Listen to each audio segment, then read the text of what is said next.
today. My glasses are still dark. Hello. Welcome, everyone. Hello. We're in Greater Heights today. Normally the camera is lower, like right at the eye level of the TV. But Yeah. this time So it's try right to on look top. up. Mm-hmm. I feel like one of the three blind mice. My glasses are so dark. Looks like you just came running from outside. That is true. That's a true statement. Actually, Father Carlos and I were laughing because this is the first time we've seen each other all day long. Literally, it is. Yeah. It is. Yeah, because this morning, right since the morning, you got out early, and then I got up earlier than normal this Mhm. morning. I got up at 4 to work on the Sunday homily, which just was not coming together last night. Yeah. So there's something about when you have to do it. There's some Something more about time. pressure that makes you. And I do work better in the morning for sure. Yeah. Yeah. So there was that, and then I had first communions at 9, and you had. I had a wedding at 11, then 2 baptisms, then wedding at 1, then confessions, and then mass. Yeah, right. So full day. So yes, I after the first communions also had 2 excuse me, 2 baptisms. Actually, one was. Boy, I'm sorry. This would happen sometimes when I eat. Is that I get drainage. Mhm. So anyway, Bill and Gina Haynes' grandson, Bodie Daniels, was baptized today. So then the ones that you had first communions for today, I baptized them afterwards. So, and confessions as well. So full day. Lots of blessings today. Good full day. Yeah. Yeah. So, and then we have the week coming up. I'm trying to think if there's anything that's standing out for the week coming up. Maybe not so much the week coming up as You got confirmation tomorrow. Oh yes, yeah, that's right. Confirmation tomorrow. Mass number 4, and that will be the majority of the confirmandi who would have gone confirmed by now. By tomorrow evening, most would have. We have a few strugglers, and they'll get confirmed the next couple of weeks. Yeah, so we have in September. September, yeah. That's on a Friday evening. A Friday evening, yeah. Yeah. So it's kind of a sacramental marathon this weekend, catching up on past baptisms, weddings, confirmations, first communions. So it's been good. And at the Saturday evening, I was noticing that people just kept on coming in, and I was greeting them. I thought, I hope we can fit them all in. So it would look like it was a full mass. It was. Yeah. And then we had I don't know if you met him, but we had at the 5 p.m. mass, a Jesuit priest from Cameroon who was visiting. I spoke with him beforehand. I didn't get to speak with him. Yeah. So, of course, he was in his traditional dress, so he wouldn't have stood out as a priest. But I did speak with him. He's going to Seattle University and living at a Rupe house with the Jesuit community at Seattle University. So you just never know what's going to happen in St. Louis. Oh, yeah. Never a dull moment. Kaya. Oh, so Kaya was the one who made you late. Well, no, I made myself late. If I would have been on time, I wouldn't have seen you, Kaya. That's true. Hi, Ellen. You are always welcome. Yeah. Yes. Good. Welcome as always. I know. Yeah. I started noticing that. Well, one, the days are getting shorter, and then the air feels different. I mean, it's not cold, but it's a certain crisp. Although it's a little humid today, but some changes coming. While you were at 5 p.m. mass, I had dinner on the patio, and I was noticing, this doesn't feel like summer anymore. It feels starting to feel like fall. I heard yesterday that yesterday was the last day that we will have the sunset after 8 p.m. And the next time we will have the sunset after 8 p.m. will be April 21st, which is my brother's birthday. So that was easy to remember. So I'm pretty sure many people are looking forward to next year. Right, for lots of reasons. So, Michael Johnson says hello. Hi, Michael. Good to see you. Yes. Yeah. So then we have another event. Let's see. What would he have here? Are there any restrictions being lifted anytime soon? We don't have any notice of that yet. Although we are still doing some things that aren't necessarily required but are recommended. So, for instance, communion could be at the normal time, but it's recommended that we keep it at the previous time. So what we're doing now. Yeah.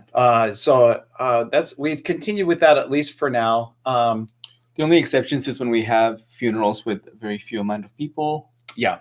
Mm-hmm. Mm-hmm. Or like with the first communion masses, the first communicants have come at the normal time. So they come forward, and then everyone else comes after the final blessing. So, Ben has a comment there for you, Father Carlos. Father Carlos, thank you very much for opening your heart to us. Very touching. Made me think back of the times I felt my friends. Wow. Yeah. It was an unexpectedly emotional homily. Oh, really? Oh, gosh. Yeah. But thank you, people, for being there and rooting. Yeah. Pete and Nancy are wondering if Father Carlos found out what happened to his friend Oscar. I did find out, and I'm gonna see if I can reach out. It looks like he might need a friend, ironically.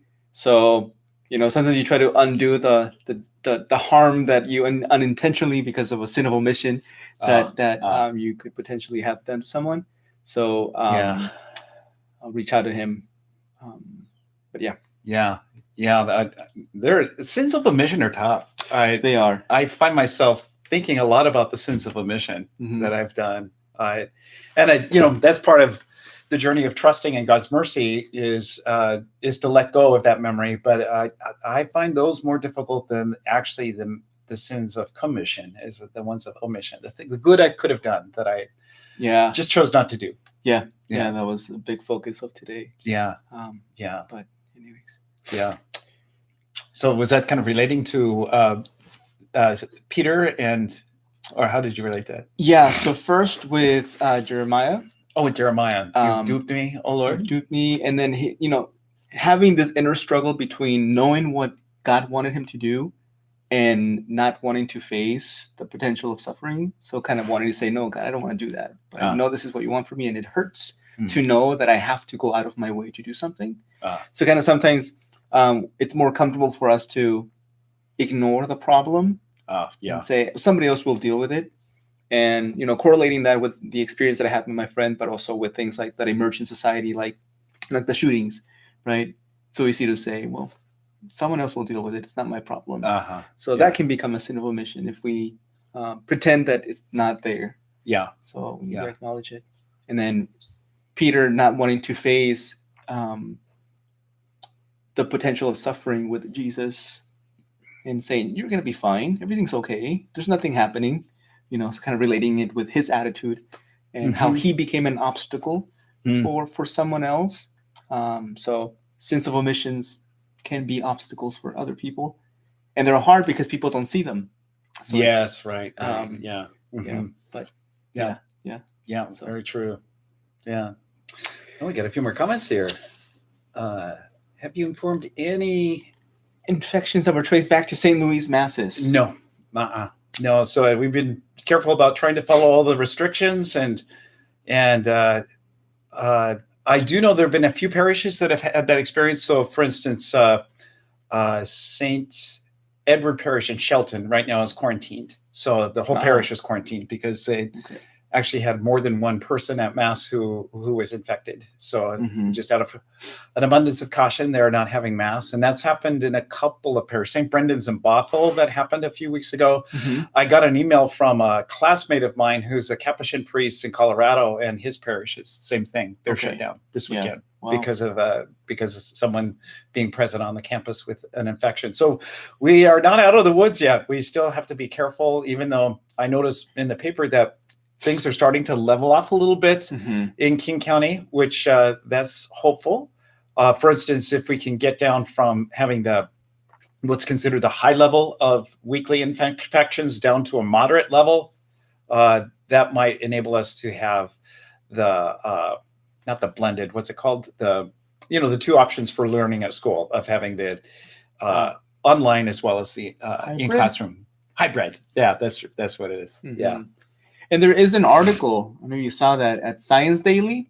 there's an article on specifically Catholic churches and how all the restrictions that the churches have placed is actually limiting the potential for contamination or encountering or transferring a virus to somebody else. Yeah.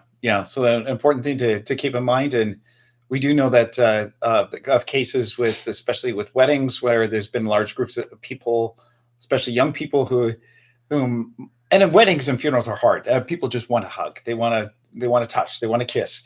So those are the times in which we really need to be careful and cautious. So yeah, as hard as it is. Yeah. So, but thank you for that question. That's a very good one. An important one too. Yeah. Photos. Then also we're getting ready for the prayer service for our St. Peter Klaber. And would you like to speak a little bit about that, Father Carlos? Anything you'd like to say in regard to that? I believe you're leading that service. Yeah. So it's important to always, especially when things are up in society and in the news, to take any opportunity we can to help continue raising awareness and praying together. And St. Peter Klaber just happens to be next week, a couple weeks right after this second shooting, where it's causing people to talk about racism again. So as always, it's an opportunity for grace. Yes. Where sin abides, where there is sin, grace, where sin abides, grace is there in abundance. It's abundant all the more, something like that. Right, yes. Right, yeah. Go look at the Bible. Read it yourself. We're good Catholics. We know of it. We can't quote it quite right, but we know it's in there. So taking next Wednesday as an opportunity to do that. So all of you are welcome to join us, either online or those who are able to come pray with us physically. That's an option too. So St. Peter Klaber was a Jesuit priest who, if I remember correctly, did he come from Spain? I don't remember. He came from Europe anyway, and to South America, and that's where he ministered to the slaves that were coming to the New World. So he was there to welcome them. Oftentimes they were to bury those who had died. So on the journey to care for those who were sick. Many of them were sick, obviously, on the very poor conditions, and also to catechize and baptize. So he was really there for them. Yeah. Benjamin. So, yes, these are sharks, and I wore these, and this is for you, Emmanuel. Emmanuel Vimmel, the Vimmels. He always has a face covering now with sharks, and I told him, "Oh, I've got shark socks. I ordered them just for you." So here are the great white sharks. I think it's also Shark Week. Oh, no, it was a few weeks ago. Yeah. Your socks are cool too, Father. Oh, thank you. Thanks. Yeah. Old man socks. All right. Well, next week I will be with my family because we have a rehearsal for my nephew's wedding, and then the next day will be the wedding. So I won't be here next weekend. That'll be at Sacred Heart Parish in Enumclaw. Only 30 people can attend, so it will be much smaller than what they originally intended, but it will be a beautiful occasion. And I was pastor at Sacred Heart in Enumclaw, so his fiancee, Jana, is her name. Drew is my nephew's name. And I baptized Jana when I was pastor at Sacred Heart. And of course, I baptized my nephew, Drew, too. Yeah. So the first time that I'll marry someone that I baptized both the bride and the groom. So wow. Pretty cool. Yeah. Yikes. So that'll be fun. Yeah. Wow. All right. Well, I think it's about time for me to head over for the 7 p.m. Mass. And it's great to see everyone. And we'll look forward to the next time. We're imagining you. All right. God bless everyone. Bye now. Oh, imaginary cups. I guess. Oh, yeah. Imaginary cups. Clank. Oh, yeah. They're clank. Oh, anything about the Catholic opinion survey that you want to share? Oh, okay. Let's see. I haven't looked. I think that you might mean the one through the Archdiocese. I think that's what you're talking about. That it was in the bulletin a couple of weeks ago. So I haven't seen the results of that survey, but that's the one from the Archbishop to get a better ground of what needs there are for the archdiocese. and He's where going to people's use it with struggles with the Archdiocesan Pastoral Council, and they met a couple of weeks ago for the first time. So, are. so I don't think they have the data yet. They Yeah. just met for the first time and we're getting to know each other. So anyway, I'm sure we'll hear more about it. Yeah. Yeah. So thanks for participating in that. For those who did, it's Yeah. an important survey. Awesome. Okay. All right. All right. Ciao. Ciao.